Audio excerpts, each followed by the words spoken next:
అమావాస్య రోజున ఆంజనేయుని పూజ. ప్రతి మాసంలో వచ్చే అమావాస్య రోజు హనుమంతుడిని ప్రార్థిస్తే సకల సంపదలు చేకూరుతాయి. మహావిష్ణువుకి సేవ చేయడం కొరకు శివుడే స్వయంగా హనుమంతునిగా జన్మించాడు. రుద్రాంశ సంభూతుడైన ఆంజనేయుడిని సింధూరంతో అర్చిస్తే అష్టైశ్వర్యాలు సిద్ధిస్తాయి. ముఖ్యంగా ప్రతి మాసంలో వచ్చే అమావాస్య రోజు నిష్ఠతో ఆంజనేయ స్వామి ఆలయాన్ని దర్శిస్తే అనుకున్న కార్యాలు దిగ్విజయంగా పూర్తవుతాయి. అందుకే అమావాస్య సాయంత్రం పూట ఆంజనేయ స్వామికి నేతితో దీపం పెట్టి 18 సార్లు ప్రదక్షిణ చేస్తే మనోధైర్యం, సకల సంపదలు, ఉన్నత పదవులు లభిస్తాయి. కార్యసిద్ధినిచ్చే మహామహిమాన్వితమైన ఆంజనేయ స్వామి శ్లోకాలున్నాయి. హనుమంతుడు కార్యసాధకుడు. భక్తితో హనుమంతుడిని కొలిస్తే వారి కోరికలు తప్పక నెరవేరుతాయి. భక్తులు వారి వారి కోరికను అనుసరించే ఆంజనేయ స్వామి శ్లోకాలను అమావాస్య రోజున భక్తితో స్మరిస్తే కార్యసిద్ధి సాధిస్తారు.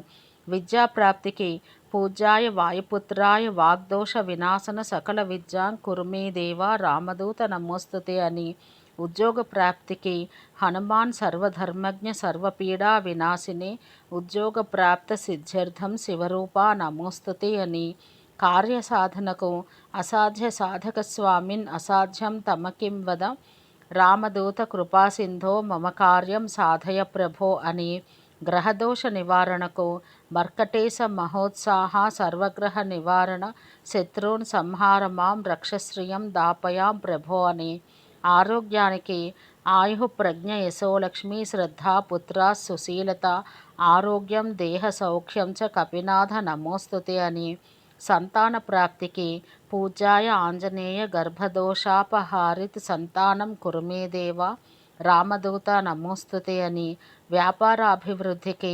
సర్వకళ్యాణదాతరం సర్వాపత్ నివారకం అపార కరుణామూర్తిం ఆంజనేయం నమామ్యహం అని, వివాహ ప్రాప్తికి యోగిధ్యేయాంఘ్రి పద్మాయ జగతాం పతయే నమః వివాహం కురుమే దేవ రామదూత నమోస్తుతే అని, ఆయా కార్యసిద్ధిని కోరేవారు 41 రోజులు నిష్ఠతో ఈ శ్లోకాలు స్మరిస్తూ ప్రతిరోజు ఆంజనేయ స్వామి గుడికెళ్ళి 5 ప్రదక్షిణలు చేసి స్వామిని పూజిస్తే తమ కార్యాల్లో విజేతలవుతారు.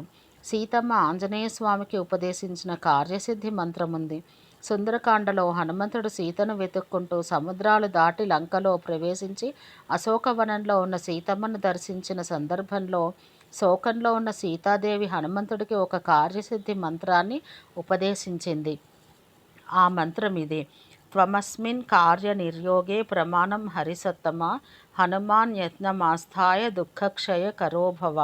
ఈ మంత్రాన్ని సీతాదేవి హనుమంతుడికి చెప్పి, హనుమ, నేను చాలా దుఃఖంలో ఉన్నాను. నన్ను ఈ కష్టాల నుండి గట్టెక్కించే సమర్థుడివి నువ్వే. ఇదిగో ఈ మంత్రసిద్ధిని పొంది తద్వారా నన్ను అనుగ్రహించు. ఇది నీ వల్లే సాధ్యమవుతుంది అని చెప్పింది. హనుమంతుడు సీతాదేవి చెప్పిన మంత్రాన్ని జపిస్తూ దాన్ని సిద్ధి పొంది సీతాదేవిని రావణుడి చెర నుండి విముక్తి పొందే మార్గాన్ని సులువు చేయగలిగారు.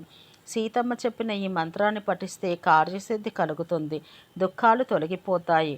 దీన్ని ప్రతిరోజు 108 సార్లు 41 రోజుల పాటు పఠిస్తే అనుకున్న పనులు సక్రమంగా జరుగుతాయి.